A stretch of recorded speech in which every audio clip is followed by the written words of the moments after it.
Bom, gente, vamos começar então a nossa aula, são 9h20. Então, vejam, senhores, eu mandei o fluxograma para vocês, através do Moodle, e esse fluxograma, na verdade, eu já desenhei ele no quadro, e nós começamos a conversar a respeito do processo administrativo fiscal regido pelo decreto 70.235/72. Deixa eu tomando uma aguinha aqui, porque essa já é a segunda aula. Primeira aula, eu bebi menos água, mas vamos lá. Então, gente, o que a gente viu até aqui? A gente viu o seguinte, que esse processo, o processo do decreto 70.235/72,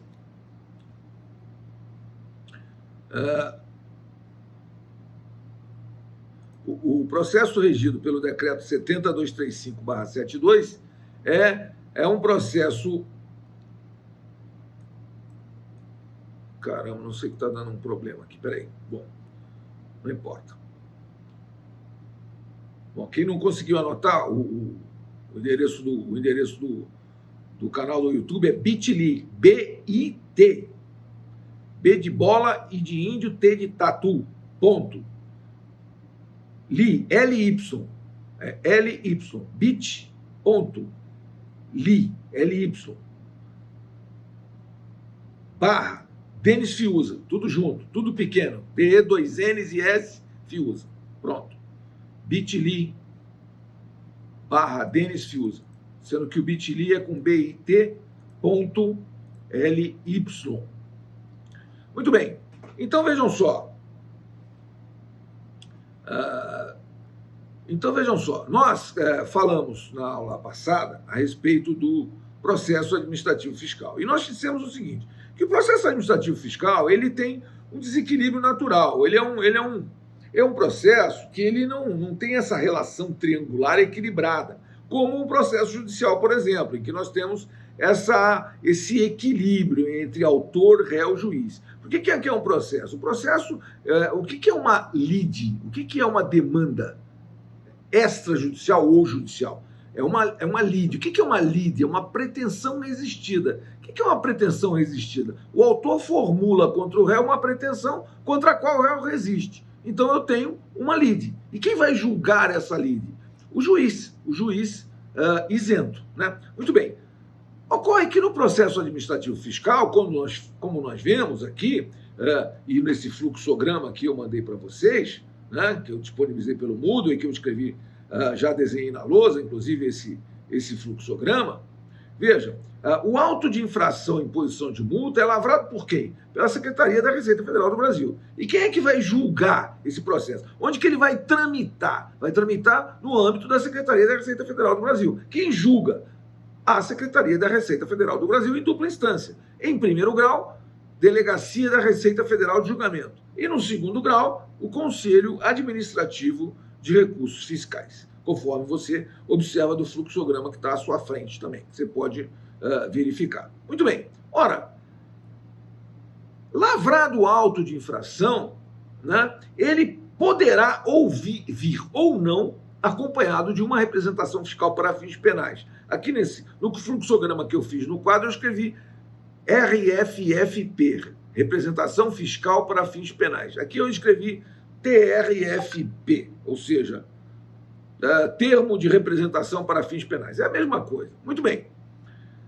O que é uma representação fiscal para fins penais? Por que fazê-la? Veja, a representação fiscal para fins penais ela é feita sempre que a conduta descrita pelo auto de infração represente, em tese, um crime contra a ordem tributária. Então, vamos imaginar o seguinte, eu dou sempre esse exemplo, o exemplo do contribuinte que omitiu uma fonte pagadora na sua declaração de imposto de renda. Se esse contribuinte omitiu uma fonte pagadora na declaração de imposto de renda, esse contribuinte praticou, em tese, um crime contra a ordem tributária. Por quê?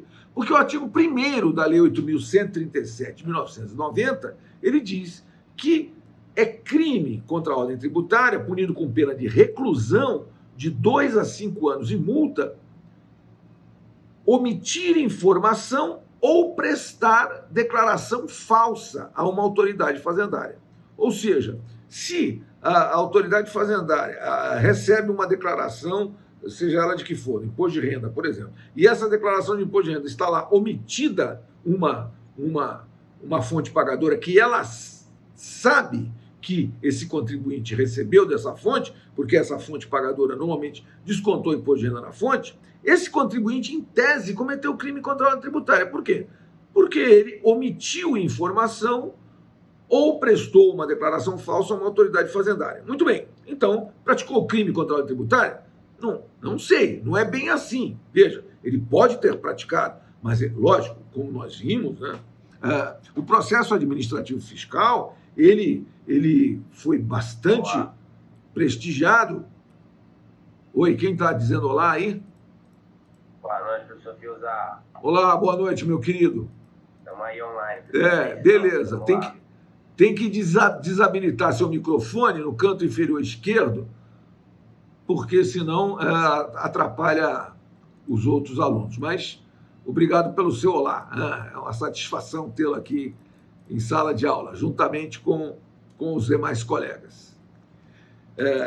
Vejam só, nesse esforço que a gente está fazendo aí para não deixar a peteca cair, para não deixar o nosso conteúdo ficar prejudicado e a gente conseguir ter aula, então a gente está fazendo as aulas aqui pelo Zoom e nós abrimos um canal no YouTube onde nós vamos subir a aula depois. Então você vai conseguir, se você quiser rever a aula, você vai poder conseguir rever essa aula no YouTube. Eu abri o canal, o link eu já passei, vai colocar no grupo da classe, é bit.ly/Denis Fiuza. bit.ly, bit.ly/DE2NS Fiuza. bit.ly/Denis Fiuza. Se você for lá se inscrever no canal, você vai conseguir ver essa aula depois pelo YouTube, que eu estou gravando aqui simultaneamente. Deixa eu continuar a minha fala aqui em relação à questão dos crimes contra a ordem tributária. Veja, o crime contra a ordem tributária, ele é punido, senhores, exclusivamente na modalidade dolosa. Por que eu posso afirmar que o crime contra a ordem tributária é punido exclusivamente na modalidade dolosa? Porque todo crime só é punido pela modalidade dolosa, a não ser que a própria lei penal preveja uma forma de punir também pela modalidade culposa. É o caso do homicídio, né? Por exemplo, que a gente conhece bem. O homicídio doloso, né, é punido com pena de reclusão de 6 a 20 anos e multa. Mas o homicídio culposo também é punido com uma pena menor, que é uma pena de 3 anos. Muito bem. Ora, quando ocorre um crime culposo, quando o agente, nada obstante ele não deseja o resultado, ele culmina por provocar o resultado ou por imperícia, ou por imprudência, ou por negligência. Essa que seria a questão do crime culposo. Então, veja, se você analisar e disser, olha, imperícia, imprudência ou negligência, e seja condenação criminal, mas só nos crimes punidos na modalidade culposa. Nos crimes dolosos, não. No crime doloso, é preciso que se demonstre que o agente tinha a deliberada intenção de produzir o resultado lesivo. Muito bem. No crime contra a ordem tributária, senhores, ele é um crime punido, portanto, exclusivamente na modalidade dolosa. Se você não tiver o dolo, não existe o crime. Só que o que acontece? Acontece que, normalmente, como é que se apura um crime contra a ordem tributária, né? Se apura através de uma perícia contábil e tal, chega lá na contabilidade do cara, ele omitiu, maquiou o balanço, etc. Aí diz que ele cometeu crime contra a ordem tributária. E aí, veja, se ele provar que não teve a intenção, ele lide o crime.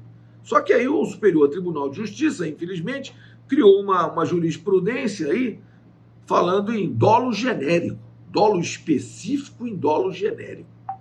Eu, data vênia, não concordo com essa jurisprudência de jeito nenhum. mas, infelizmente, os nossos tribunais estão cada dia mais políticos e cada dia menos técnicos, né? Lamentavelmente. Muito bem, mas independentemente de ser dessa questão, que fique bem claro, o crime contra a ordem tributária só é punível na modalidade dolosa. Não existe crime culposo contra a ordem tributária. Muito bem. Agora, lavrado o auto de infração em imposição de multa, esse auto de infração ele deve permanecer, né, juntamente com a representação fiscal para fins penais até o final do processo administrativo fiscal. Ou seja, a representação fiscal para fins penais ela só deve ser enviada, né, para o Ministério Público ou para a Polícia Federal, enfim, essa representação só deve ser enviada ao final do processo administrativo fiscal. Por que eu estou dizendo aqui? Por que eu estou dizendo isso? Veja, não sou só eu, não sou eu quem diz, né? A Lei 9.430 de 96, né? Lei 9.430 de 96, estabelece no seu artigo 83, Lei 9.430 de 96, artigo 83. Um minutinho só, deixa eu localizar aqui. O que diz o artigo 83 da Lei, da Lei 9.430 de 96? Ela diz o seguinte: a representação fiscal para fins penais relativa aos crimes contra a ordem tributária previstos nos artigos 1º e 2º da Lei 8.137, de 27 de dezembro de 1990, e aos crimes contra a Previdência Social previstos nos artigos 168A e 337A, será encaminhada ao Ministério Público depois de proferir a decisão final na esfera administrativa sobre a exigência fiscal do crédito tributário correspondente. Quer dizer o seguinte, vejam, lavrado o auto, feita a representação fiscal para fins penais, o sujeito passivo é notificado para pagamento ou para impugnar o auto. Muito bem. Se ele impugnar o auto, estará suspensa ipso facto a exigibilidade do crédito tributário, nos termos do artigo 151, inciso 3 do CTN. O que diz o artigo 151, inciso 3? Suspendem a exigibilidade do crédito tributário. Inciso 3. As reclamações e os recursos nos termos das leis reguladoras do processo tributário administrativo. Muito bem. Ora, se com a impugnação está suspensa a exigibilidade, esse contribuinte tem direito, inclusive, a uma certidão positiva com efeito de negativa, a que pertine o artigo 206 do CTN, quer dizer, esse contribuinte tem direito a obter uma certidão que diga: existem créditos tributários lançados contra esse contribuinte, mas referidos créditos encontram-se com a sua exigibilidade suspensa nos termos do artigo 151.3 e, portanto, esses créditos tributários não tornam esse contribuinte numa situação de inadimplência, de irregularidade. Não, ele pode participar de licitações públicas, ele está em situação de regularidade fiscal. Muito bem. Ora, esse contribuinte está regular perante a Fazenda. Ele impugnou, o crédito está com exigibilidade suspensa. Então, qual é o sentido de enviar uma representação fiscal para fins penais para o Ministério Público ou para a Polícia Federal? Qual é o objetivo? Não há objetivo. A lei não autoriza. Só que aqui tem um grande problema, qual seja, essa lei, ou seja, o artigo 83 da Lei 9.430 de 96, é uma norma sem sanção. Norma sem sanção, ela culmina por virar letra morta da lei, da ordem jurídica. Por quê? Porque e se a autoridade lavradora do auto de infração enviar a representação, como já vi inúmeras vezes acontecer? Não tem sanção, manda o auto. Muito bem, aí chega lá na Polícia Federal uma representação fiscal para fins penais, narrando uma conduta que, a prioristicamente, é uma conduta criminosa. Se um delegado recebe uma representação, ele não vai prevaricar, ele vai fazer o quê? Ele vai baixar uma portaria e vai instaurar um inquérito para para investigação. Então ele vai investigar, ele vai provavelmente indiciar esse contribuinte, no relatório final dele do inquérito, ele vai indiciar o contribuinte, vai remeter para o Ministério Público, e o Ministério Público vai denunciar esse contribuinte. E o que é pior, ele vai denunciar esse contribuinte, um argumento pífio, que é o seguinte: ele vai dizer que o crime contra a ordem tributária é um crime formal e não um crime material. Isto não é verdade. Por que digo que não é verdade? Porque o artigo 1º, caput, da Lei 8.137 de 1990, ele diz: suprimir ou reduzir tributo mediante uma das seguintes condutas. Ora, suprimir ou reduzir tributo é resultado, não é ação. Veja, qual a diferença entre um crime material e um crime formal? Um crime material, ele só se caracteriza pelo resultado lesivo, enquanto o crime formal se caracteriza pela mera conduta. Pratiquei a conduta, pratiquei o crime. E a jurisprudência ainda vacila, não existe uma questão pacificada em relação a isso, e eu sustento, sem receio de contradita séria, que crime contra a ordem tributária é crime material e não crime formal. Portanto, não é possível o indiciamento, não é possível a denúncia, mas ocorre o indiciamento e ocorre a denúncia. E o que é pior, não seria possível a recepção da denúncia, mas os juízes, via de regra, recepcionam a denúncia e mandam citar o acusado, então, agora réu, né, para apresentar a defesa preliminar. E aí ele apresenta e começa a produzir provas. E veja, graças a Deus, a jurisprudência do Supremo é no sentido que não cabe condenação. Quer dizer, tudo bem, conquanto se possa dizer que se vai indiciar, que se vai denunciar, que se vai processar criminalmente esse contribuinte, pelo menos condená-lo não se vai antes de que termine o processo administrativo fiscal. Então, a jurisprudência do Supremo Tribunal Federal é nesse sentido, de que não cabe condenação criminal antes do término do processo administrativo fiscal. Seria até falacioso, né, que um contribuinte viesse a sofrer uma condenação criminal por um crime contra a ordem tributária e, tendo impugnado o lançamento, a própria autoridade administrativa reconhecesse a ilegalidade da autuação. Quer dizer, uma condenação por um crime de suprimir ou reduzir tributo que não existe, que o crédito tributário foi cancelado pelo CARF, por exemplo, pelo Conselho Administrativo de Recursos Fiscais. Então não faria nenhum sentido isso, não faz sentido efetivamente, né? E eu tenho me debatido, falo nas minhas aulas, converso com meus alunos, intervenho em todas as questões. Eu faço alguma questão, eu não milito na área criminal, só milito na área criminal quando vou defender os meus clientes contribuintes, né? Então eu faço a defesa criminal do meu cliente, porque é uma defesa técnica na área tributária. Então, mas o que eu quero dizer é o seguinte: esse processo administrativo, ele é jurisdicional, ele é uma entrega de jurisdição, ele tramita no âmbito da Secretaria da Receita Federal do Brasil, mas ele tem consequências jurídicas que são importantíssimas. Por quê?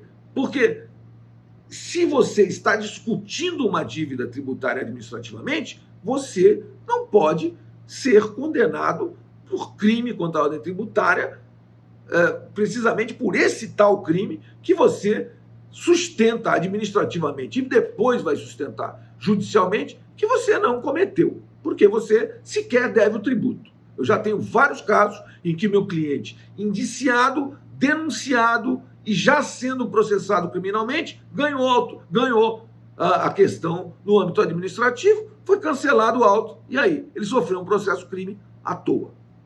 E o que é pior, a jurisprudência do Superior Tribunal de Justiça, aqui o Ives está me perguntando aqui, existe representação privada em crime fiscal? Não. O crime fiscal, o crime contra a ordem tributária, do artigo 1º, dos artigos 1º e 2º da Lei 8.137 de 1990, é um crime de ação penal pública incondicionada. Ou seja, uma vez praticada em tese a conduta, quem faz a representação fiscal é a própria fiscalização, ou seja, a própria Receita Federal. Eu não posso fazer uma representação fiscal para fins penais. Eu até posso colocar uma notícia criminis, porque qualquer particular pode noticiar um fato criminoso que seja objeto de ação penal pública incondicionada. Mas eu não sou o dono da ação penal. O dono da ação penal é o Ministério Público. Então, eu posso noticiar isso ao Ministério Público, posso noticiar isso até ao Judiciário. Normalmente eu faço a notícia e a própria autoridade policial para que ela investigue. Mas, na verdade, é crime de ação penal pública incondicionada. Então, espero ter respondido a sua pergunta, Ives, que você colocou aqui no chat. Veja só. Então, essa representação fiscal para fins penais não deve ser enviada nem para a Polícia Federal, nem para o Ministério Público Federal, mas deve aguardar até o final do processo administrativo para ser, então, enviada caso esse contribuinte perca o processo administrativo no âmbito aqui da Secretaria da Receita Federal do Brasil. Muito bem. Agora, seguindo aqui o nosso fluxograma, né? Notificado o sujeito passivo, né? Ele tem um prazo de 30 dias, improrrogáveis, impostergáveis, para oferecer impugnação. Ele vai oferecer impugnação e esse prazo é de 30 dias corridos, não é como o prazo processual, que hoje se conta em dias úteis. Não, o prazo do processo administrativo regido pelo decreto 70235/72 é um prazo contínuo. Não se conta o dia do início, se conta o dia do final e se conta continuamente. Se houver feriados no caminho, se conta tudo. Então, são 30 dias corridos, né? Muito bem.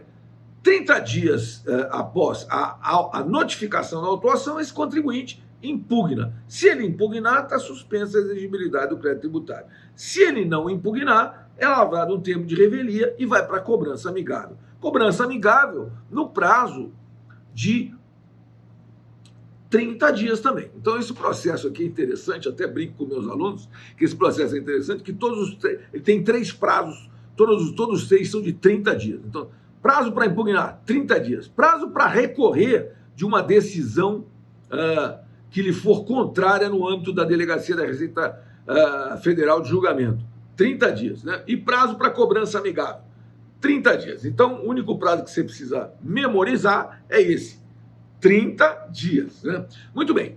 Então, esse contribuinte impugnou, está suspensa a exigibilidade do crédito tributário, né? E vai haver a instrução processual. A instrução processual, no âmbito do decreto 70235/72, é a mais ampla possível, senhores. Em homenagem, inclusive, evidentemente, ao devido processo legal, the due process of law, né? Previsto pelo artigo 5º da Constituição, que em seu inciso 55, né, estabelece que aos litigantes em processo judicial ou administrativo, né, e aos acusados em geral, são assegurados o contraditório e a ampla defesa com os meios e recursos a ela inerentes. Então, vejam, o que é esse conceito de devido processo legal, the due process of law? Contraditório. Contraditório quer dizer o seguinte: toda vez que a parte fizer uma alegação, eu tenho que ser intimado para me defender. E se uma parte junta um documento, eu tenho que ser intimado para me manifestar. E outra coisa que compõe o devido processo legal é o chamado duplo grau de jurisdição. Por quê? Senhores, direito é uma ciência humana. E o ser humano erra. E não erra pouco, erra muito. Então, a decisão de primeira instância já é uma decisão colegiada, que é muito importante, isso foi um avanço. Ela é colegiada e não é pela autoridade julgadora, ou seja, quem vai julgar o processo administrativo fiscal não é, deliberadamente, não é o a autoridade que autuou. É uma outra delegacia que só faz julgamento. E aí eu terei uma decisão colegiada, que são 3 auditores fiscais. Esses 3 auditores fiscais vão julgar, vão votar e vão proferir uma decisão colegiada, julgando procedente a autuação, mantendo o auto, ou julgando improcedente a autuação. Ou seja, dizendo que o auto não subsiste, que é ilegal a exigência. E aí, se for improcedente o auto, eu tenho a questão da chamada remessa ex officio. Hoje, isso é feito por um decreto do Poder Executivo aí, que estabelece qual é o valor para efeito de remessa ex officio, né? E atualmente é 2 milhões de reais. Só vai haver remessa ex officio se o auto de infração for superior a 2 milhões de reais, se o prejuízo da Fazenda Pública for superior a 2 milhões. Prejuízo da Fazenda, quer dizer, que ela vai deixar de receber, seja igual ou superior a 2 milhões de reais. Se for inferior a isso, essa decisão de primeira instância da Delegacia da Receita Federal de Julgamento, ela poderá sim transitar em julgado. Agora, se essa decisão de primeiro grau for pela procedência do auto, ou seja, está mantida a autuação, então o processo vai ser submetido ao Conselho Administrativo de Recursos Fiscais, que é um órgão da Secretaria da Receita Federal. Todavia, esse órgão é colegiado e paritário, quer dizer, eu tenho o conselheiro representante da Fazenda Pública e tenho o conselheiro representante do contribuinte. E aí eles vão votar também, e através do voto eles vão decidir pela procedência do auto, está mantida a autuação, e aí vai para a cobrança amigável. Se o contribuinte não pagar, vai para a inscrição em dívida ativa. Se o contribuinte não pagar, será objeto de uma ação de execução fiscal regida pela Lei 6.830 de 1980, que os senhores já bem conhecem. Agora, caso o auto de infração seja julgado improcedente, muitas vezes acontece isso, o contribuinte ganha. Se vocês pegarem a jurisprudência do CARF, né, o CARF é um órgão técnico, né, muito técnico. Então, aí o aluno Ederson me pergunta aqui do prazo. Desculpa, Ederson, só vi sua pergunta agora. Se cair no final de semana, antecipa? Não, prorroga. Veja, os prazos são contados em dias corridos, não se conta o dia do início, se conta o dia do final. E se no dia do final cair num fim de semana ou feriado, ou um dia em que a repartição esteja fechada, prorroga-se para o primeiro dia útil subsequente. Não há possibilidade de se antecipar o prazo. Não, o prazo cai num dia. Se nesse dia é feriado, prorroga-se para o primeiro dia útil subsequente. Não, desculpe por ter demorado a responder a sua pergunta. É que eu não fiquei atento aqui ao chat aqui. Mas, olha só, gente, por isso que a aula ao vivo é melhor do que a videoaula gravada. Por quê? Aí você tem uma dúvida, você não consegue perguntar. Aqui você consegue, entendeu? Isso que é o diferencial do live, né? Por isso que eu vou preferir fazer as aulas ao vivo, porque nós temos que, de alguma maneira, temos que interagir, né, gente? A aula sem interação, ela fica complicada. Aí você tem uma dúvida, não consegue me perguntar, né? Então, a Luísa Neiva está dizendo isso aqui, e eu concordo, porque a aula ela é uma interação entre professor e aluno. Aqui uma aula em que não há interação, não há aula, é uma palestra dada ali, enfim, mas não é aula. Aula é interação, aula é reflexão. Estudar direito não é absolutamente tentar memorizar dispositivos legais. Eu sempre digo isso aos meus alunos. Quem tenta memorizar dispositivos legais está estudando direito, está decorando as coisas. Você pode ler um livro, tentar decorar o livro, você não estudou. Estudar é outra coisa, estudar é refletir, é reflexão. Muito bem, então olha só. Se o Conselho Administrativo de Recursos Fiscais julgar improcedente o auto, está extinto o crédito tributário nos termos do artigo 156.9 do CTN. Olha o que diz o artigo 156.9. Eles dizem: extinguem o crédito tributário. Inciso 9. A decisão administrativa irreformável, assim entendida, a proferida na órbita administrativa, que não mais possa ser objeto de ação anulatória.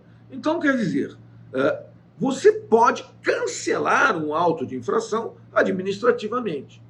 Por isso que naquela pergunta que me foi feita lá na aula passada, ainda a última aula presencial que nós tivemos, se não me engano, foi o Ives que me fez essa pergunta e disse: professor, mas peraí, como é que fica essa situação? Se esse triângulo é desequilibrado, então essa decisão ela é uma decisão bastante parcial, e como é que fica o direito do contribuinte? Não, é por isso que eu disse, o direito do contribuinte fica preservado. Por quê?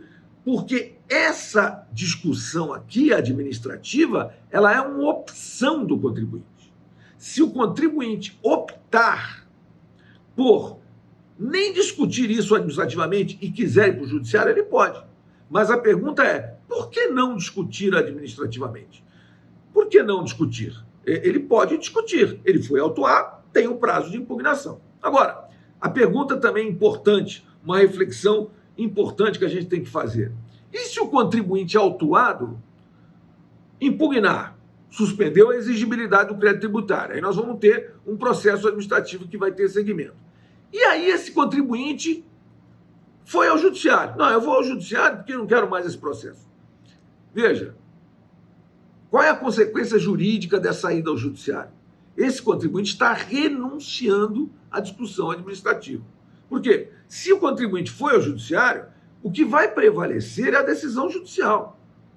Veja, então, esse contribuinte renunciou aqui a uma discussão administrativa. Não deveria ter feito isso. Mas, às vezes, o que acontece? A Fazenda demora muito. Até um aluno me perguntou sobre a questão da prescrição e eu falei sobre... Aí um aluno me perguntou também sobre a questão da prescrição.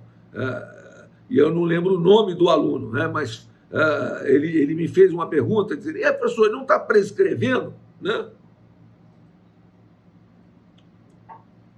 Não está. É o que eu falei para você. Quando lavrou o auto de infração é lançamento. Então está constituído o crédito. Né? Então está constituído o crédito, não tem mais decadência. Agora, como você impugnou, está suspensa a exigibilidade. Então também não tem prescrição. Essa é a questão.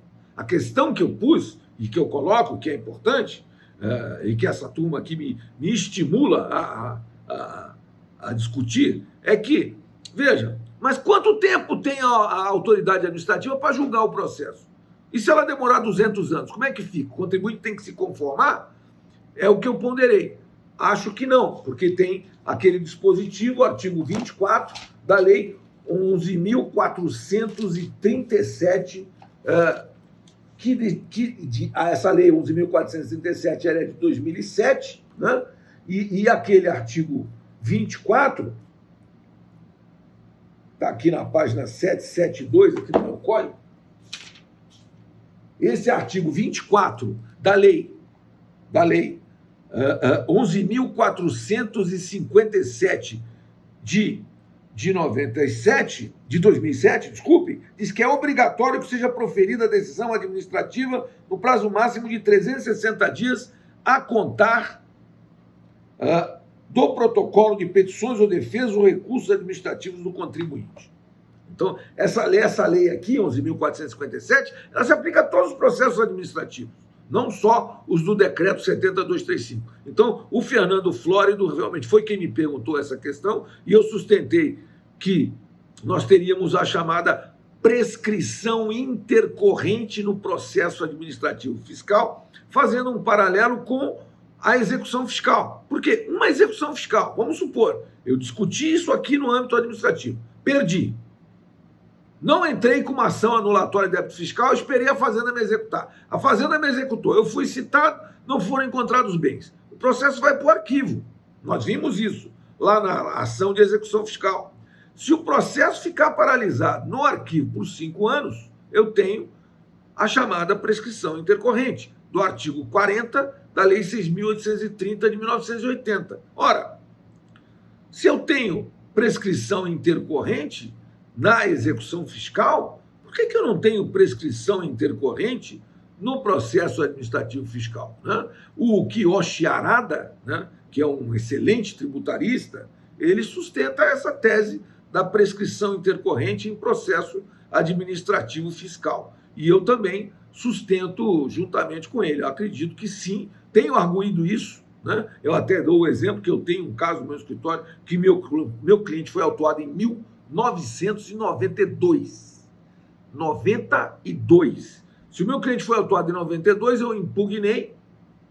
Nós estamos em 2020. Então, portanto, 92, 2002 foram 10 anos, 2012 foram 20 anos, e nós estamos aqui há 28 anos da data da autuação, e o processo aguarda julgamento ainda no CARF, porque houve uma decisão de primeira instância que reconheceu uma nulidade, me reabriu o prazo para impugnar, eu reimpugnei, saiu decisão contrária, eu recorri e o CARF ainda não julgou o processo, passados 28 anos da data da autuação, que é de 1992. Quer dizer, não é possível, nem razoável, nem plausível.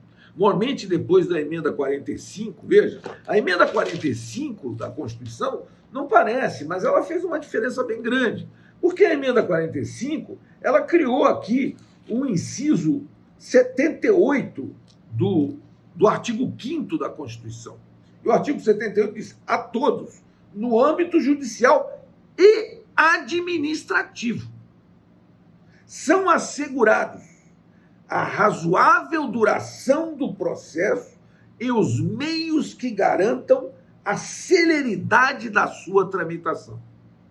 Então, esse processo, por exemplo, que eu tenho 28 anos passados no âmbito administrativo, veja, está totalmente em desacordo com o artigo 5º, inciso 78 da Constituição, cláusula pétrea da Constituição. Só que tem um detalhe: o artigo 78 ele veio pela emenda constitucional de 2000, emenda constitucional número 45, que é de 2004. O processo é de 92. Quando chegou em 2004, veio uma emenda constitucional que criou uma cláusula pétrea constitucional, né, que garante a todos a celeridade do processo, um prazo razoável de duração do processo. E o que é razoável? Nada que exceda o limite legal é razoável. Então, se o limite legal, no caso do tempo de julgamento do processo administrativo fiscal, é 360 dias, então tudo que for acima de 360 dias é ilegal, não é razoável. E, portanto, o que eu tenho sustentado? Que, ultrapassado esse prazo, esse lapso de tempo de 360 dias, então nós teríamos o início do curso de uma prescrição intercorrente ainda no âmbito do processo administrativo fiscal. Então seria tese nova, já há monografias, mas seria interessante uma monografia de conclusão de curso com essa tese: prescrição intercorrente no processo administrativo fiscal. Vejam, senhores, ainda sobre a questão do recurso, eu gostaria de dizer o seguinte: esse recurso voluntário aqui, quando a decisão de primeiro grau é desfavorável ao contribuinte, esse recurso voluntário, ele previa, a lei, o decreto 70235/72,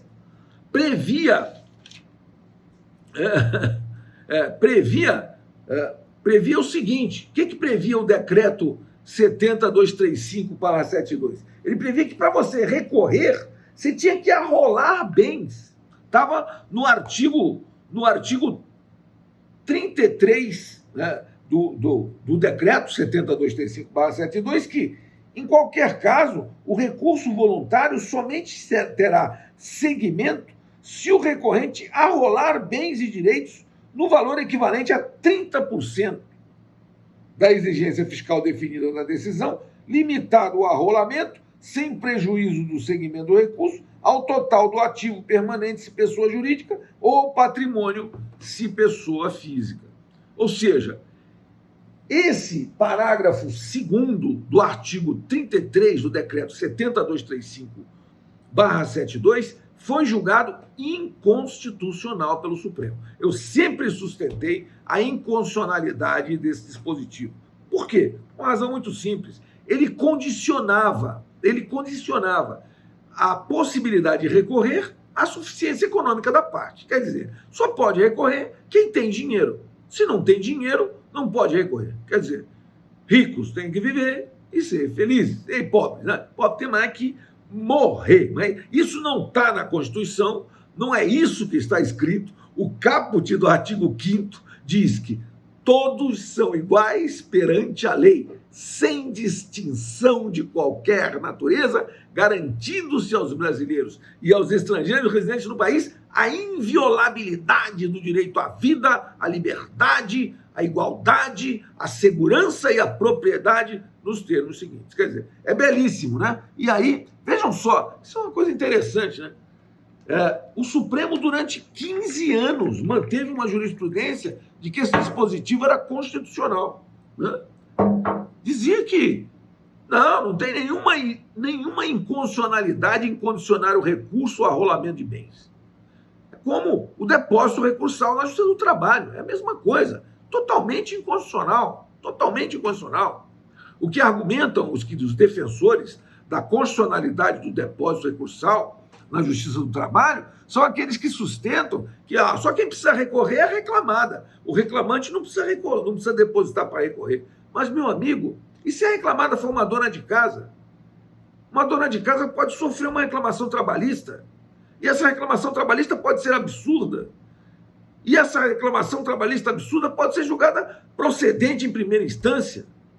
E ela tem direito a recorrer. Mas se ela não tiver R$9.000, não pode recorrer. Ela tem que se conformar com uma decisão pífia da primeira instância. É um absurdo. Isso é o que eu suspendo. Eu digo, isto é inconstitucional porque viola o princípio constitucional da isonomia, o princípio da legalidade. Se todos são iguais perante a lei, sem distinção de qualquer natureza, o meu direito a recorrer tem que ser assegurado. Se eu não tenho direito a recorrer, essa determinação legal, seja de que ordem for, de que eu não tenho direito a recorrer, ela é inconstitucional porque viola o princípio da isonomia. Vejam, senhores, esse processo administrativo fiscal aqui, regido pelo decreto 70235/72, ele é um processo que garante o contraditório e garante a ampla defesa e garante o devido processo legal. Principalmente por quê? Porque existe aqui o duplo grau de jurisdição, porque existe as decisões de forma colegiada em primeira instância e colegiada e paritária em segunda instância. Então, é um processo bem razoável. Na próxima aula, nós vamos ver o processo administrativo fiscal regido pelo decreto 6759 de 2009, que é o regulamento aduaneiro. E aí nós vamos ver que aquele processo, sim, fere o devido processo legal. Por quê? Porque o auto de infração é julgado em instância única e pela própria autoridade autuante. Uma verdadeira excrescência que não deveria estar mais em nossa ordem jurídica, mas infelizmente ainda está, né? E aí nós vamos enfrentar, vou mandar o fluxograma, vou mandar o link, vou disponibilizar essa aula no YouTube, certo? E era isso que eu tinha a falar, meus queridos, a respeito do processo administrativo fiscal regido pelo decreto 7235/72. Dúvidas? Dívidas, né? Eu, como fiz as dívidas agora, então nem se fala. Meu Deus. Falando em não pagamento da conta de luz por conta da pandemia. Na conta de luz existe uma taxa, como faz para suspender? Meu amigo, uma questão é a inconstitucionalidade da TUSD. A TUSD é tarifa de uso do sistema de distribuição e a TUSD é tarifa de uso do sistema de transmissão. Alguns sustentam que essa TUSD e essa TUST são ilegais. Por quê? Por uma razão simples. Porque o ICMS incide sobre a conta de luz. Mas dentro da conta de luz tem tarifa de uso do sistema de distribuição e tarifa de uso do sistema de transmissão. Então, o que sustentam esses advogados, e a meu ver com razão, é que essa tarifa de uso do sistema de distribuição não pode integrar a base de cálculo do ICMS, porque o ICMS é o imposto sobre serviços, é o imposto sobre circulação de mercadorias e serviços, e ele incide sobre transferências de mercadoria. Energia elétrica é considerada mercadoria. Agora, tarifa de uso do sistema não é mercadoria, e, portanto, não poderia compor a base de cálculo do ICMS. É uma tese, pode ganhar, pode perder. O que eu aconselho? Quer discutir, discute, mas não para de pagar, não. Porque parar de pagar, pela legislação atual, a fazenda, a distribuidora, né, pode cortar a sua luz. E não vai ser nada mais. Entendeu? Então, senhores, vejam. Na verdade, o que eu tinha a lhes dizer a respeito do processo dessa aula de hoje foi dito. Espero que vocês tenham aproveitado. Muito obrigado aqui pelo feedback aqui que vocês estão me dando aqui, elogiando a minha aula. Fico muito feliz, fico muito satisfeito, muito realizado. Realmente eu me sinto cumprindo o meu dever, né, de professor, de não interromper o nosso curso, mesmo diante dessa adversidade aí e diante das nossas limitações técnicas, né? Então, a ideia é essa, mesmo vamos buscar a plataforma correta, né? Essa plataforma do Zoom aqui, os alunos têm me dado um feedback bastante bom, eu tenho gostado, eu vou continuar utilizando a plataforma para gravar nossas aulas, mas para gravar não, para dar as aulas ao vivo, mas vou também me utilizar do YouTube para fazer aulas ao vivo também, simultaneamente, porque se você tiver logado lá no YouTube, você vai ter a mesma aula, só que você vai ter ao vivo, porque eu vou gravar a aula e vou mandar para o YouTube e vou fazer live no YouTube depois, assim que o meu site conseguir fazer, porque demora um prazo, né? Eu montei o meu canal no YouTube ontem, e então não deu tempo ainda, não consigo fazer live, mas eu vou conseguir fazer. Mas essa ferramenta Zoom aqui, eu acho que nos atende bastante. Espero que vocês tenham aproveitado, espero que vocês tenham gostado. Eu, da minha parte, estou bem satisfeito com a presença, inclusive agradeço a presença maciça dos alunos aqui, ainda que remotamente, tá? E, enfim, bora tocar a nossa vida aí, vamos bora sair dessa pandemia aí, vamos sobreviver, vamos vencer. O Brasil, a gente é brasileiro e não desiste nunca. Não é verdade? É isso aí. Tenho muito orgulho do meu país, da minha pátria. E olha, eu digo mais, hein? Nós vamos fazer melhor que a Itália aqui, porque nós estamos aqui fazendo a nossa parte. Nós estamos em casa, eu estou em casa, eu fechei o escritório, veja, senhores, fechei meu escritório de advocacia, todos os meus colaboradores lá estão trabalhando home office. Isso faz com que caia bastante a eficiência, cai bastante a produtividade, cai bastante a arrecadação financeira, evidentemente, também. Todos nós vamos sofrer, mas nessa hora eu agradeço a Deus de não ser um dono de restaurante, viu? Porque se um dono de restaurante que não faz delivery vai quebrar, entendeu? Então, enfim, a vida é assim, acontece quando a gente menos espera, está numa situação difícil, né? Mas nós vamos ter que fazer uso agora da nossa solidariedade. Sejamos solidários. No que eu puder lhe ajudar, vou estar aqui para lhe ajudar. Ok? Então tá, gente. Obrigado por vocês, obrigado por tudo. Fiquem tranquilos, eu dei presença geral, não vou ficar fazendo conta aqui, se você ver. Fico feliz que você tenha comparecido, mas Se não deu para comparecer também por vídeo, vai lá no YouTube, lá, vê a aula depois, não tem problema nenhum. Vou dar presença geral esse tempo todo, durante o tempo que fizermos aqui as aulas remotamente. Certo? Valeu, gente. Obrigado aí, Lavínia, Caroline, Carlos, Juliana, Maria Beatriz, aqui, um monte de gente me agradecendo, me dando um retorno, um feedback aqui. Obrigado. Valeu, gente. Ó, vitória na guerra. Um abraço.